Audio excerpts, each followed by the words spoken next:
مصحف قرآن کو سب سے ملا اونچا مقام. یہ قرآن کی جو کتاب ہے نا، یعنی قرآن کا جو نسخہ ہے کتابی شکل میں، اس کو مصحف کہا جاتا ہے. مصحف شریف کا مطلب کیا ہوتا ہے؟ قرآن کا نسخہ. آپ نے دیکھا ہوا کسی بھی دنیا کی لائبریری میں آپ جائیں، مسلمانوں کی کسی بھی بڑی لائبریری میں جائیں، چھوٹی لائبریری میں جائیں، آپ کو بہت ساری کتابیں ملیں گی، سینکڑوں ہزاروں ملیں گی، لیکن سب سے ٹاپ پر جو کتاب ہوگی، جس کا رینک سب سے اوپر ہوگا، وہ کون سی کتاب ہے؟ قرآن کی یہ شان ہے کہ اسلامی کتابوں میں ترتیب کے اعتبار سے، رکھنے کے اعتبار سے بھی سب سے مقدم، سب سے پریفر کیا ہے؟ قرآن پاک ہے. تو قرآن مجید کیا ہے؟ تمام کتابوں کی بادشاہ ہے.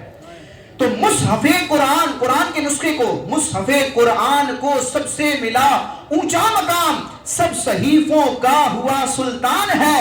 قرآن ہے جبکہ یسر نہ کہا قرآن میں رحمان نے. رب نے فرمایا ہم نے اس قرآن کو حفظ کرنے کے لیے، یاد کرنے کے لیے آسان کر دیا.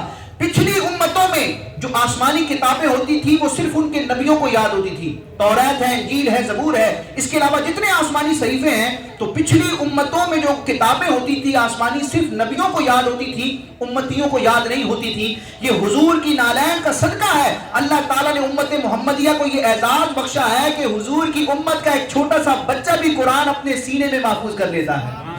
تو اللہ کا کلام یاد ہونا، حفظ ہونا، قرآن اپنے سینے میں ہونا، یہ اس امت کی اسپیشلٹی ہے.